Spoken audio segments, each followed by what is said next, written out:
إن الذين كفروا وماتوا وهم كفار فلن يقبل من أحدهم ملء الأرض ذهبا ولو افتدى به أولئك لهم عذاب أليم وما لهم من ناصرين لن تنالوا البر حتى تنفقوا مما تحبون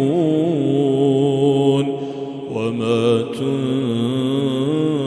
تنفقوا من شيء فإن الله به عليم.